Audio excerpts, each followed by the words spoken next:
After weeks mired in controversy, Premier Alison Redford's tenure came to an abrupt end yesterday as she announced her resignation effective this Sunday. Here to help us make sense of this dramatic turn of events, Mount Royal University political scientist Lori Williiams. Lori, I know you must be very in demand since last night at about 6 o'clock. What do you make of all this? Did you expect this to happen? Well, certainly Alison Redford was in big trouble. It was hard to imagine how she could pull it out, especially when we saw those last polling numbers coming out, putting her at 18% support, very high negative numbers, and those came after she'd paid back the $45,000. So the issue obviously became bigger than just the travel expenditures.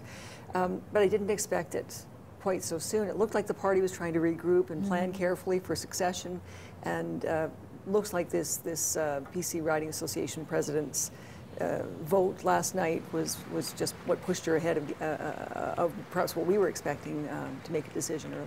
Well, talk about the timeline, if you would. What was sort of the road to this resignation? Well, I think we can go all the way back to when she was elected, and she had that sort of new coalition that she brought in. There were a number of people that hadn't supported the party in the past, newcomers in the caucus, and I think if she had sort of continued the connection with them and used them to sort of build the momentum for change within the party, things might have gone in a slightly different direction.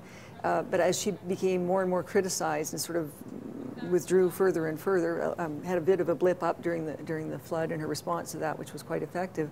But this appearance of not really understanding what life is like for ordinary Albertans, not really listening to Albertans and to her caucus, started to portray her as somebody who was perhaps elitist, arrogant, entitled, and that image was just something she didn't seem to be able to come back from. What do you think was the straw that broke the camel's back, or could you identify something? Well, I think that when we look particularly at the $45,000 trip to South Africa, I mean, this is an amount that a lot of people can understand. It's more than most Albertans make. It's and it's on first-class tickets that didn't have to be spent. It's not so much whether she should have gone as whether this much money had to be spent to do it.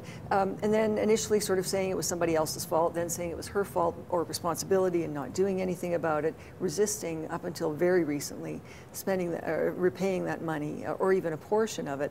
And I think she just looked like she was out of touch with where Albertans were going on this issue. Surely, though, there are other politicians who have endured far greater controversy currently. Rob Ford, still in office. I know it's a different office, but still, his jurisdiction is enormous. The Prime Minister, the Senate scandal. Why is this different? It's because the party itself pushed her, right? So it was the party listening to constituents, worried that they wouldn't be able to carry into the next election. That was certainly the impetus for it right now.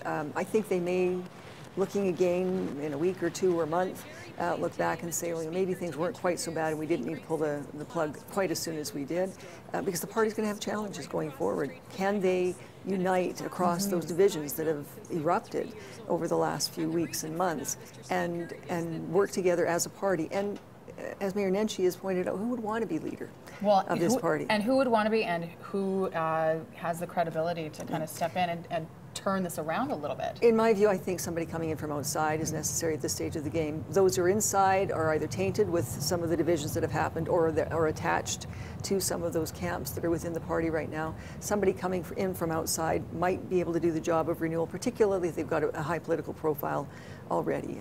Names like Stephen Mandel have been floated. Somebody like that. Jim Prentice is another.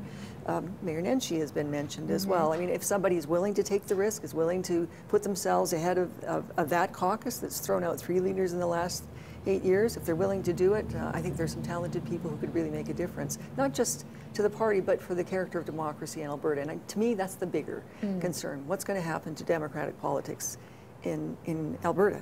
Well, and the mayor spoke about that yesterday. He seemed shaken. He seemed upset by this turn of events.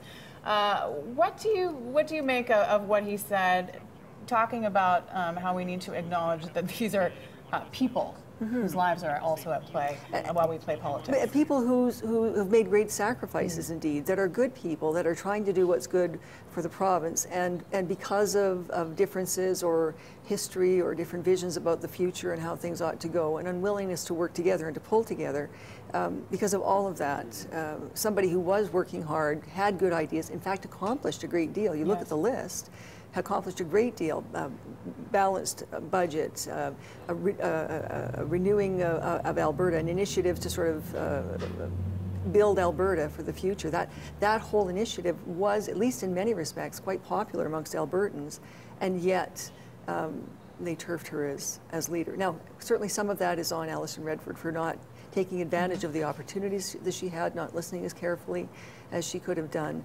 But the party is being looked at, I think, very carefully now. And of course, the opposition is going to do the same and try to say, this wasn't just about Alison Redford, it's about the party, and they don't have the capacity to change. So it remains to be seen. They've got a lot of strengths, they've got a lot of talent, a lot of experience. They've got that long history that can be parlayed into a better future, but they've got to challenge or deal with some of those challenges, some of the bad press, if you like, they've generated for themselves, and look like they're moving forward. Well, we will be watching very closely when the Wild Rose kicks off their convention. Lori Williiams from Mount Royal University, thank you very much for joining us today. My pleasure. Thank you.